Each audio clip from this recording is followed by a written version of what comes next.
একটি বিপ্লবের মধ্য দিয়ে বাংলাদেশকে আবার পুনরায় স্বাধীন করতে সক্ষম হয়েছি।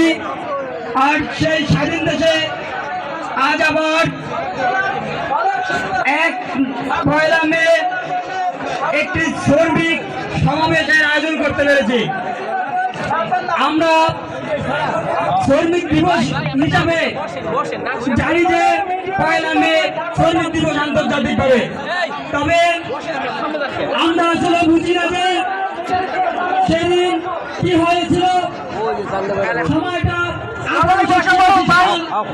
1 মে আমেরিকার শিকাগোর হেলমার্কের সামনে শ্রমিকরা যখন তাদের ন্যায্য দাবি নিয়ে আন্দোলন সমাবেশ করেছিল, তখন আমেরিকান সরকার এবং আমেরিকান সরকারের পুলিশরা তাদেরকে গুলি চালায় এবং সেখানে 6 জন শ্রমিক নিহত হয়।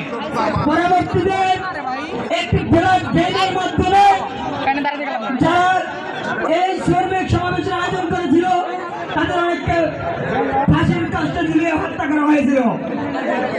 আর সেই থেকে আমেরিকা বাদে পৃথিবীর প্রত্যেকটা রাষ্ট্র আজকের এই 1 মে শ্রমিক দিবস হিসাবে ঘোষণা করেছিলেন। আজকে তাই এই 1 মে শ্রমিক দিবস আমাদেরকে প্রত্যেককে আবার জাগ্রত করে দেয় যে শ্রমিকদের আত্মত্যাগ কিভাবে হয়েছিল, তাদের আত্মত্যাগের উপর কিভাবে তাদের দাবি দাম তামান পৃথিবীতে প্রতিষ্ঠিত হয়েছে। তাদের আত্মত্যাগের কারণে আজ পৃথিবীতে শ্রমিকরা 24 ঘন্টা 8 ঘন্টা কর্ম করার সুযোগ পেয়েছে। এর আগে দেখা গেছে 24 ঘন্টার মধ্যে 18 ঘন্টা তাদেরকে খাটাত। আমরা দেখেছি ঠিক একইভাবে বাংলাদেশে ফ্যাসিস্ট স্বৈরাচার খুনি হাসিনারা এভাবেই ব্ল্যাক গেমের মাধ্যমে এই জুলাই বিপ্লবের আগ মুহূর্তে দেশের হাজার হাজার মেধাবী মানুষকে গুম খুন করেছে। আপনারা দেখছেন, আমাকে আজ আমি একটি কালো চশমা পরে আছি।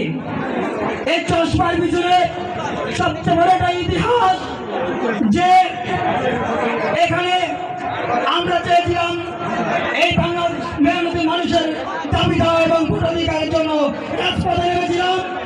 ঠিক এই রাজপথে নামার কারণে স্বৈরাচার দোসররা আমাকে গুলি করে আমার একটি চক্ষু নষ্ট করে দিয়েছে।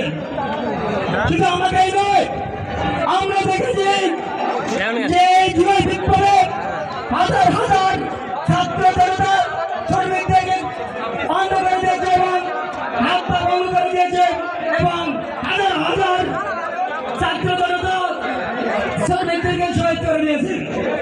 ঠিক আমি এই জুলাই বিপ্লবের মাধ্যমে যে সরকার প্রতিষ্ঠিত আছে, এই সরকার কাছে আহ্বান জানাই যে আপনার গর্বে স্বৈরাচারের 4 সন্তান ফারুকের মতো মানুষ আছে, এদেরকে পরিহার করে একটি বিপ্লবী রাষ্ট্রে শ্রমিক বান্ধব রাষ্ট্রে পরিণত করার জন্য সর্বোচ্চ চেষ্টা করুন। দেশের মানুষ খেপে উঠেছে, ফুসে উঠেছে, বিপ্লবের মধ্য দিয়ে রক্তের উপর দিয়ে আপনাদেরকে ক্ষমতা বসেছে। আপনাদেরকে কামড়ে ছিঁড়ে খেয়ে ফেলবেন হইতে।